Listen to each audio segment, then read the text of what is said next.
मैं मुरलीधर मोहोळ ईश्वर की शपथ लेता हूं कि नाराज नका होऊ नये. आम्ही कोण नाराज आहे काय तुमच्या आणणार हक्काचा माणूस आहे. अहो तुमच्याकडून तरी नाही आलं हक्काचा माणूस पाहिजे आहे. नातेगुती आहेत आपण. हा बस बघा, हक्काचा आहे तुमचा माणूस. लोकांना काय बोलून हा बस, टाकायचं बस, संपलं. चालू का? येस चलो सचिन राठोड सर गाडीत बसून चला गप्पा मारू. चला.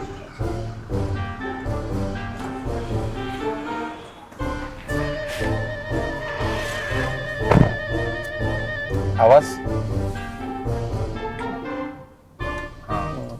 नमस्कार सर, माझं नमस्कार. नाव सचिन राठोड आहे आणि माझ्या चॅनलचं नाव सचिन स्पेस आहे. वा. त्यावरती आपण सवाल सिरीज चालवतो. नेत्यांना सवाल म्हणजे प्रश्न विचारतो आपण. आणि सध्या आता लोकसभेचं एवढं वार आहे सगळीकडे, महाराष्ट्रभर, देशभर. आणि तुम्ही पुण्याचे महापौर राहिलेले आहेत. म्हणजे भरपूर लोक तुम्हाला ओळखतात, पण आपला चॅनल आणि आपली ऑडियन्स महाराष्ट्रभर आहे. तर मुरलीधर मोहोळ काय आहे आणि कोण आहे हे सांगा आपल्या जनतेला एकदा. ठीक आहे. तर काय मी जवळपास 30 वर्ष राजकीय जीवनामध्ये काम करणारा कार्यकर्ता आहे. घरी कुठली राजकीय पार्श्वभूमी नव्हती, पण त्याच्यामध्ये मी काम करायला लागलो. एक वॉर्ड स्तरापासून काम केलेला कार्यकर्ता, बूथ प्रमुख ते नगरसेवक, या शहराचा महापौरपर्यंतचा राजकीय प्रवास आहे. संघटनेमध्ये सुद्धा खूप काम केलं. संघटनेमध्ये वॉर्ड अध्यक्षपासून ते शहराचा युवक अध्यक्ष ते प्रदेशाचा, आज मी सरचिटणीस म्हणून माझ्याकडे जबाबदारी. त्यामुळे या सगळ्या याच्यावरती खूप काम करतोय. आता मी 30 वर्ष काम केले आणि आज माझ्या पक्षाने मला मोठी संधी दिली लोकसभेचा उमेदवार म्हणून मी आज प्रचार करतोय. मला असं वाटतं की एका कार्यकर्त्यासाठीचा हा मोठा प्रवास आहे. सो हा जो काळ होता कार्यकर्ता ते म्हणजे खासदारकीचं तिकीट भेटणं किंवा महापौर पद एवढे वर्ष भूषवणं, आजच्या सध्याच्या परिस्थितीमध्ये जे कार्यकर्ते आहेत ही अपॉर्च्युनिटी सर्वांना भेटते का सर? नाही, भारतीय जनता पार्टीमध्ये ते घडतं. अच्छा. कारण एका सर्वसामान्य कार्यकर्त्याला संधी, न्याय हे आमच्याच पक्षात मिळतं. बघा, मी म्हणालो तसं माझ्या घरात काहीच नाही राजकारण. माझ्या घरी राजकारण नाही, माझ्या घरात कोणीही साधा ग्रामपंचायत सदस्य झालेला नाही. पण मला मात्र हा इतका मोठा प्रवास माझा, आज मी लोकसभेचा उमेदवार कुठल्या पक्षाचा, तो जगातली सगळ्यात मोठा पक्ष, सगळ्यात मोठी संघटना असलेला माझा पक्ष आहे. आणि म्हणून मला असं वाटतं की माझ्या पक्षात घडतं. अच्छा. तुमच्या पक्षाबद्दल सध्या आता जर विचार केला म्हणजे समाजामध्ये आता सध्या प्रचार असा केला जातोय की मोदी जर परत निवडून आले तर डिक्टेटरशिप म्हणजे राजेशाही लागू होईल देशामध्ये, असा काहीतरी प्रचार करण्यात येतोय. त्याबद्दल कसं सर? मला असं वाटतं की जे बोलतात त्यांनी, मला असं वाटतं थोडा हा विचार केला पाहिजे की जगातली सगळ्यात मोठी लोकशाही या देशाची आहे आणि सर्वात शक्तिशाली लोकशाही असलेला पक्ष आमचा आहे. ओके. आणि त्या पक्षाचे ते नेते आहेत. बिलकुल. दुसऱ्या बाजूला ज्यांनी लोकशाहीचा गळा घोटला, खून केला, आणीबाणी या देशावर लादली, लाखो लोक निरपराध लोक जेलमध्ये टाकली, सगळ्या स्वातंत्र्यावरती बंदी आणली, त्यांनी हे बोलावं म्हणजे मोठं हसूच आहे ना. तेव्हा मला असं वाटतं जनता काय बोलते याला महत्व आहे. राजकीय दृष्ट्या टीका कोणी करतं, आणि ज्यांनी खरं तर लोकशाहीची खून केलाय ती लोक आज लोकशाहीवरती बोलतात. विनोद आहे. Okay okay. आपण पुण्यावरती येऊया सर. आता पुण्याचे तुम्ही महापौर राहिलेले आहेत एवढे वर्ष आणि खासदार होणार आहात. सो पुण्यासाठी काय विजन आहे सर? पुण्याच्या जनतेने तुम्हाला का मतदान द्यायला पाहिजे? मला असं वाटतं एक तर मी पुण्याचा महापौर म्हणून केलेलं जे काही काम आहे ते लोकांसमोर आहे. पुण्याचा एकूणच मला हवा काय, वास्तवच मला भान आहे. माझ्या शहराला देशातील सर्वोत्तम शहर मला करायचं आहे आणि म्हणून मला अगोदर कामाचा अनुभव आहे आणि आता मला पुढं काय करायचं हे माझं नक्की आहे. त्यामुळे मला असं वाटतं की पुणेकरी विकासाला मत देतात, विचाराला मत देतात. मी ज्या पक्षातून येतो, ज्या विचारातून येतो, तो विचार माझ्यासाठी महत्त्वाचा आहे आणि मी जे काम केलं ते लोकांच्या समोर आहे. भविष्यात खूप काही कामं मला करायची, त्या शहराची सार्वजनिक वाहतूक सक्षम करणं. काय काम केले सर? 5 कामं सांगा मला तुम्ही महापौर असतानाचे. मी तुम्हाला सांगतो, महापौर असताना सगळ्यात महत्त्वाचं म्हणजे माझ्या शहरासाठी मी वैद्यकीय महाविद्यालय, मेडिकल कॉलेज महापालिकेला मी स्वतः स्थायी समिती अध्यक्ष होते तेव्हा मी स्वतः ती कल्पना मांडली आणि करून आणलं. दुसरं, या शहरातल्या मेट्रो मार्ग जो आहे, मेट्रो सुरू झाली, त्या मेट्रोसाठी मी महापौर असताना मला बरंच काही काम, पाठपुरावा, भूसंपादन यासाठी मला खूप काम करता आलं. मी या शहरातला मी तुम्हाला म्हणाल तसं सार्वजनिक वाहतूक व्यवस्था सक्षम करण्यासाठी म्हणून आमच्या काळात, मी म्हणजे व्यक्ती आहे, आम्ही सत्ताधारी म्हणून त्याच्यामध्ये जवळजवळ 1500 नवीन बसेस आम्ही रस्त्यावरती आणल्या. ओके. कचऱ्याचे अनेक प्रकल्प आज आमच्या शहरात उभे राहिले. जवळपास 2200 मेट्रिक टन कचरा आज आमच्या शहरात तयार होतो, त्यातला 1 किलो सुद्धा कचरा डंप होत नाही. ओके. इतके मोठे प्रकल्प आम्ही उभे केले. 24/7 पाणी पुरवठा योजना आज आमच्या काळात आम्ही पूर्ण केली. आज मला असं वाटतं की या शहरातले चांदणी चौकासारखा प्रकल्प तिथं वाहतुकीची मोठी समस्या होती, ती समस्या आज दूर झाली. कर्वे रोडचा दुहेरी उड्डाणपूल आपण बांधला, दुहेरी उड्डाणपूल बांधला, खाली रस्ता वर मध्ये पूल आणि वरती मेट्रो मार्ग. म्हणजे आज इतका मोठा तो पूल आम्ही माझ्या काळामध्ये मी पूर्ण केला. नदीवरचा कर्वेनगर ते सनसिटी पूल आता तयार होते, ते काम माझ्या काळातलं आहे. सिंहगड रोडचा उड्डाण पूल मी स्थायी समिती अध्यक्षांना ती संकल्पना मांडली. म्हणजे 5 नाही, मी तुम्हाला 25 कामं भरपूर सांगितले. आणि सर मेट्रोचं जे आहे, मेट्रोचं जे बोलले तुम्ही, मेट्रोचा किती फायदा पुणेकरांना झाला सर? कारण याच्यामुळे बोलतोय मी, कारण मी मॉडर्न कॉलेजला आहे LLB ला. सो तिथे सर एवढं ट्रॅफिक असतो नेहमी, हा मोठा खूप प्रॉब्लेम आहे. सो मेट्रोमुळे ट्रॅफिक वाढली की ट्रॅफिक कमी झाली? मेट्रोमुळे ट्रॅफिक कशी वाढेल मी तुम्हाला सांगतो की या शहरातल्या आता वनाज ते रामोड हा मेट्रो मार्ग पूर्ण झाला आणि तिथून तुम्ही निगडी, पिंपरी चिंचवड ते शिवाजीनगर हाही पूर्ण झाला. आज तुम्ही बघा ट्रॅफिक किती कमी झालं. कमी मी या अर्थाने म्हणेल की लोक प्रवास खूप करायला लागले, ट्रॅफिकला आहे त्याच्यावरती अजून खूप काम करायचं आपल्याला.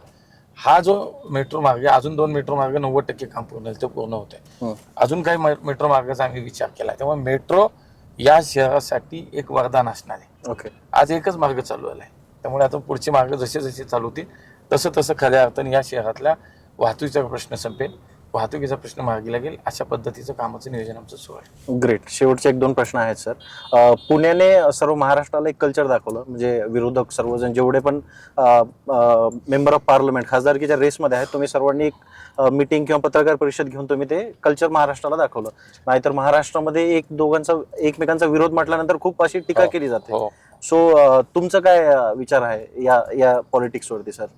नाही, शेवटी राजकारण निवडणुकीच्या एका दिवसाचा विषय असतो. लक्षात घ्या, राजकारण पुण्याची संस्कृती वेगळी आहे, त्या स्वतःच्या विचाराचे स्वतःच्या पक्षाचा विषय असतो, आपण करतो. पण शेवटी एखाद्या चांगल्या विषयासाठी राजकीय भिंती ओलांडून आपण काम केलं पाहिजे. त्यामुळे कुठल्याही टोकाचं द्वेषाचं राजकारण नाही झालं पाहिजे असं माझं मत आहे.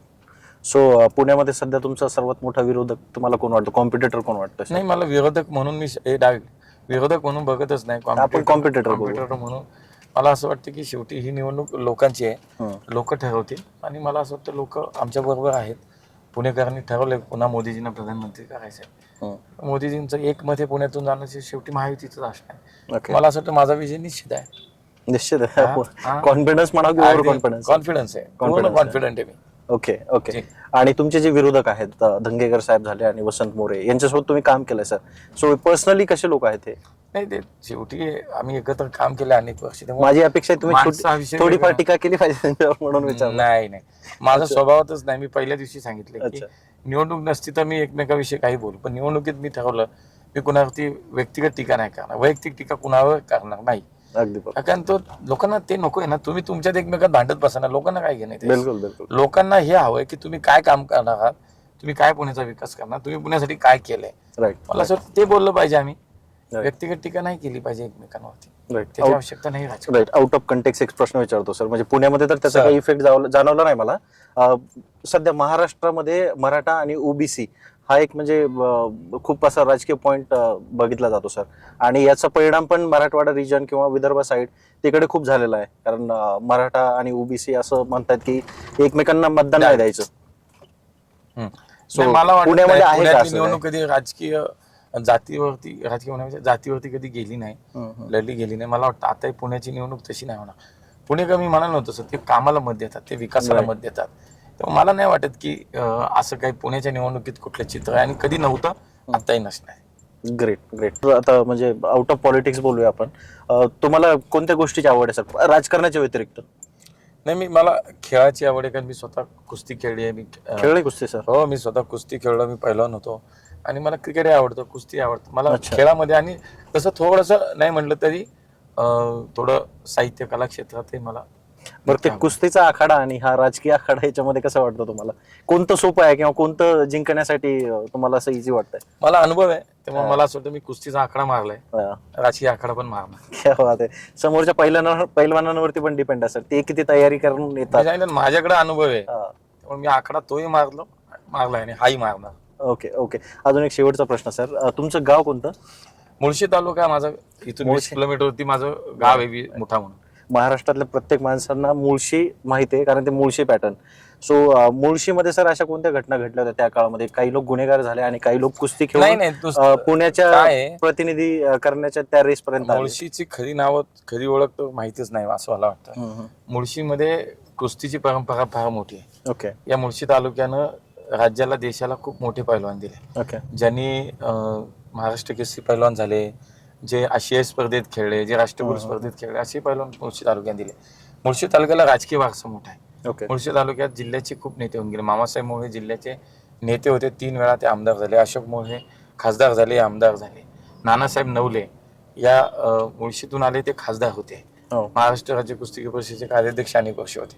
मला असं वाटतं की मुळशी तालुक्याला एक मोठे वारसा ह्या उद्योग क्षेत्राला सुद्धा आज मुळशी तालुका त्या दृष्टी पाहिला जातो. मुळशी तालुक्यात वेगवेगळ्या म्हणजे वकील आहेत, डॉक्टर आहेत, एक वेगळ्या खूप परंपरा आहेत या तालुक्याला. किंवा एकच मुद्दा तो मला असं वाटतं ते काही आता तसे चित्र काही नाहीये, तशी निगेटिव्हिटी नाही धरायला पाहिजे. सो जी. आपण अशी अपेक्षा करूया की तुम्ही जर सपोज पुण्याचे खासदार झाले तर पुण्याचं खूप काही विकास हो वेगवेगळ्या पद्धतीने. आणि सर पुण्यामध्ये मायग्रेशन खूप झालेलं आहे, बाहेरचे लोक भरपूर आलेले आहेत. आणि त्यातल्या त्यात मी मराठवाड्याचा, मला माहिती आहे मराठवाड्याची परिस्थिती कशी आहे. मॅक्झिमम 30 ते 40% लोक पुण्यामध्ये आहेत आज. तोही तुमचा मतदार आहे, त्यांच्यासाठी काम करा. आणि पुण्याची एक जशी ओळख होती 8-10 वर्षापूर्वी तशी ओळख टिकून राहिली पाहिजे अशी आमची इच्छा आहे. आणि ट्रॅफिकचा पण प्रश्न कमी झाला पाहिजे सर, तो एक खूप महत्त्वाचा प्रश्न आहे. सो हे होते मुरलीधर मोहोळ, ज्यांना अण्णा म्हणून ओळखलं जातं पुण्यामध्ये. सर इंटरव्ह्यू कसा वाटला तुम्हाला?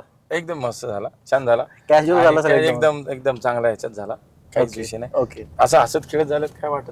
हा ना, बरं वाटतं एकदम. तसं. Yes. सो सर तुमच्या पुणेकरांना किंवा आपल्या पुणेकरांना किंवा तुमच्या ऑडियन्सला सांगा की सचिन स्पेसला सबस्क्राईब करा, तिकडे बघून एकदा सांगा फक्त.